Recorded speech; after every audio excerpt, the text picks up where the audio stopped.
The concrete slump test is a fundamental quality control method used throughout the construction industry to assess the consistency and workability of fresh concrete.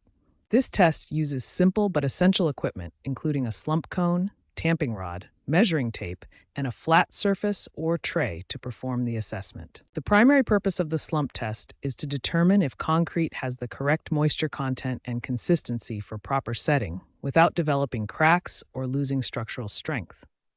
The test involves filling a cone-shaped mold with concrete, removing the mold, and measuring how much the concrete slumps or settles under its own weight. While the traditional slump test has faced some criticism in recent years due to modern concrete mixes and additives, it remains a valuable and widely used quality control method. The slump test ensures that each concrete batch maintains the same workability and strength characteristics, which is crucial for preventing structural weaknesses and maintaining construction quality standards. Before performing the slump test, we need to gather the essential equipment. The test requires a standard slump cone, a steel tamping rod, a flat moist surface, and measuring equipment. Now let's walk through the complete slump test procedure step by step. Each step is critical for obtaining accurate and reliable results. Step 1. Position the slump cone on a flat, moist, non-absorbent surface. The surface must be level and stable to ensure accurate results. Hold the cone firmly in place during the entire filling process. Step 2. Fill the cone in 3 equal layers. Divide the cone height into 3 equal parts and fill each layer to approximately 1/3 of the total height. Use fresh concrete for consistent results. Step 3. Tamp each layer exactly 25 times with the steel rod. Use vertical tamping motions and distribute the tamps evenly across the surface. The rod should penetrate slightly into the previous layer to ensure proper bonding. Step 4. Strike off the top layer to make it level with the cone's top. Use the tamping rod as a straight edge to level the concrete flush with the cone rim, removing any excess concrete carefully. Step 5. Carefully lift the cone straight up in a slow, steady motion. Do not twist or rotate the cone during removal. Complete the lift in 5 to 10 seconds and move the cone away from the concrete sample. Step 6. Measure the slump value by placing the cone next to the concrete sample. Measure the vertical distance from the top of the cone to the highest point of the slumped concrete. Record the measurement to the nearest 1/4 inch and complete the entire test within 2.5 minutes. Following these 6 steps precisely ensures accurate and reliable slump test results. Proper technique is essential for quality control in concrete construction projects. Understanding the different types of slumps is crucial for evaluating concrete quality. There are 3 main types of slump behavior that concrete can exhibit during testing. The first and most desirable type is the true slump. In a true slump, the concrete subsides evenly while maintaining its overall shape. This indicates proper cohesion and workability. The second type is shear slump, where the top portion of the concrete shears off and slips sideways. This indicates low cohesion in the mix and suggests the concrete may have segregation issues. The third type is collapse slump, where the concrete completely collapses and spreads out. This means the mix is too wet or has excessive workability, making the slump test inappropriate for evaluation. Now let's examine slump values and what they mean for concrete workability. Slump is measured in inches and provides important information about the concrete's consistency. 0 slump indicates very stiff concrete that's difficult to work with but provides high strength. This type is typically used for precast elements or when maximum strength is required.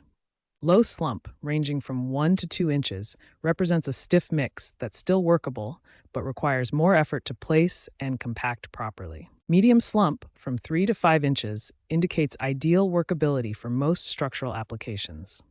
This range provides the best balance between workability and strength. High slump, from 6 to 7 inches, indicates concrete that's too wet.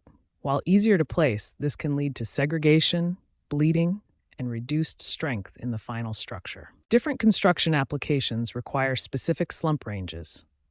Let's look at the recommended slump values for various types of concrete work. Roadwork typically requires low slump concrete for durability and strength. Beams and slabs use medium slump for proper placement and finishing. Mass concrete structures often use very low slump to minimize heat generation and cracking. Understanding these slump types and values is essential for quality control in concrete construction. Only true slump provides reliable test results, while proper slump values ensure the concrete will perform as designed in the structure. Several key factors influence the slump value of concrete, affecting its workability and performance. Understanding these factors is crucial for quality control and achieving desired concrete properties. The water-cement ratio is the most critical factor affecting slump. Higher water content increases fluidity and slump values, but can reduce concrete strength when hardened. Aggregate size and type significantly impact slump. Larger aggregates typically reduce slump due to increased internal friction, while smaller aggregates allow for better flow and higher slump values. Weather conditions play a crucial role in slump behavior. Hot weather accelerates water evaporation and cement hydration, reducing slump over time. Cold weather slows these processes, maintaining slump longer. Modern slump testing follows standardized procedures, but various factors can influence the results. This diagram shows the proper testing method and different slump types that can occur. The concrete industry is evolving rapidly with new technologies and approaches. Future trends focus on automation, sustainability, and performance-based specifications. Machine learning and artificial intelligence are revolutionizing slump measurement. Automated systems using computer vision can classify concrete slump with high precision, reducing operator dependence and improving accuracy. Sustainability is driving innovation in concrete technology. New mix designs incorporate waste materials and supplementary cementitious materials, requiring adapted slump testing approaches for these eco-friendly formulations. Modern testing generates precise data that can be analyzed using advanced statistical methods. This graph shows how slump values vary across different concrete specimens, demonstrating the importance of consistent quality control. The industry is shifting toward performance-based specifications, allowing contractors to optimize slump values based on specific project requirements rather than rigid prescriptive limits. This approach promotes innovation while maintaining quality standards. Understanding these factors and embracing new technologies will continue to improve concrete quality control. The future of slump testing lies in combining traditional knowledge with innovative approaches for better, more sustainable construction.